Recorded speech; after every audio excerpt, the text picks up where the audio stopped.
ये कहानी एक गांव में रहने वाली औरत मुन्नी बाई की है। उसकी देखभाल करने वाला कोई नहीं था, लेकिन उसके पास रमना नाम का एक बैल था। रमना एक बड़ा सा काला और आकर्षक बैल था। मुन्नी बाई उसकी देखभाल एकदम अपने बच्चे की तरह करती थी। वो चावल जिस पानी में धोती उसे बचा लेती, ऐसे ही चावल जिसमें पकाती उस पानी को भी बचा लेती। फिर उसमें चोकर मिलाकर रमना को खाने को देती। वो रमना को रोज नदी पर ले जाती और उसका शरीर मुलायम घास से साफ करती, बिल्कुल अपने बच्चे की तरह। मुन्नी बाई ने रमना को कभी रस्सी से नहीं बांधा। रमना धीरे धीरे बड़ा होता गया और उसके छोटे छोटे सींग भी निकल आए। वो और गाय भैंसों के साथ पूरे गांव में घूमता। बच्चे रमना के ऊपर चढ़कर सवारी करते, उसके गले के झूलते हिस्से को सहलाते। एक दिन रमना ने सोचा, मुन्नी बाई एक गरीब औरत है, मेरा कितना ख्याल रखती है, एकदम अपना बेटा मानती है मुझे। अगर मैं कुछ काम करके पैसा कमा सकूं, तो उसे इतनी मेहनत नहीं करनी पड़ेगी।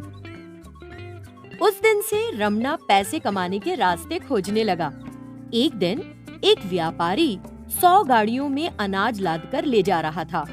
सारी गाड़ियां बिना किसी रुकावट के रास्ते पर आगे बढ़ती जा रही थीं। लेकिन बीच में एक नदी पड़ी।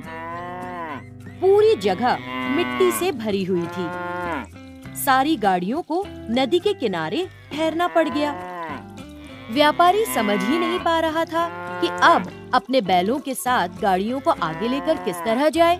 व्यापारी इसी फिक्र में सोच में पड़ गया।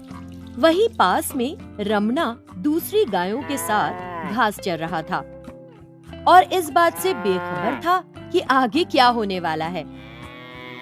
वो व्यापारी अपने आदमियों के साथ वहां आया कि शायद कोई बैल मिल जाए। उस व्यापारी की नजर रमना पर पड़ी, जो काफी ताकतवर लग रहा था।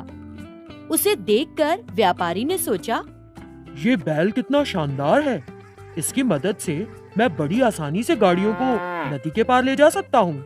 उसे अपनी समस्या हल होती नजर आई और फिर उसने वहाँ खड़े चरवाहों से पूछा, अरे सुनो, ये काला बैल किसका है? क्या तुम थोड़ी देर के लिए इसे मुझे दे सकते हो? मुझे अपनी गाड़ियाँ नदी पार ले जानी है। आप इस बैल को अपनी गाड़ी में लगा सकते हैं श्रीमान। इस बैल का कोई मालिक नहीं है, ये बस और गायों के साथ ऐसे ही घूमता है। व्यापारी ने बैल के गले में रस्सी बांधी और खींचने लगा, लेकिन रमना एक कदम भी अपनी जगह से नहीं हिला। व्यापारी के आदमी भी उसे खींचने में असफल रहे। व्यापारी समझ गया कि शायद बैल इस काम के बदले में कुछ पैसा चाहता है। उसने रमना से कहा, तुम बैलों के राजा लगते हो, मेरी 100 गाड़ियाँ नदी पार लगाने में मेरी मदद कर दो। मैं तुम्हें 1000 सोने के सिक्के दूंगा, 10 सिक्के एक गाड़ी के लिए, और मुझे पूरा भरोसा है कि तुम आराम से खींच लोगे। कहो, मंजूर है? तुरंत रमना अपनी जगह से गाड़ियों के पीछे आकर खड़ा हो गया। बैल ने एक एक करके सारी गाड़ियों को नदी के पार लगाना शुरू किया। कुछ ही देर में उसने 100 गाड़ियों को नदी पार लगा भी दिया। फिर उस व्यापारी ने एक थैले में 500 सोने के सिक्के रखे और उस थैले को रमना के गले में लटका दिया। रमना ने व्यापारी को बेईमानी करते देखा तो सोचने लगा, ये व्यापारी लालची लगता है, इसने अपना वादा तोड़ दिया। रमना ने कुछ सोचा और सबसे पहली गाड़ी के सामने आके खड़ा हो गया। तब व्यापारी को समझ आया कि रमना कोई साधारण बैल नहीं है।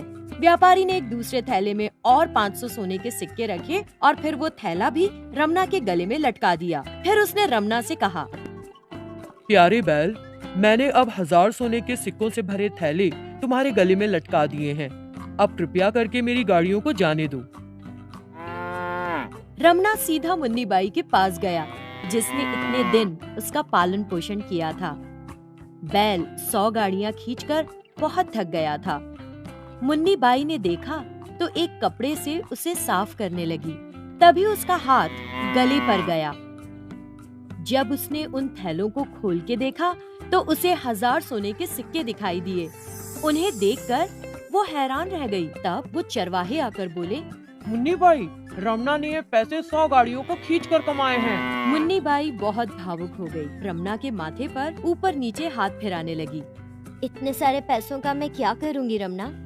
ऐसा कहते हुए वो रमना के शरीर पर दर्द से राहत देने के लिए तेल मलने लगी और फिर गर्म पानी से उसे नहलाया। रमना ने मुन्नी बाई के प्रति अपना आभार प्रकट किया था।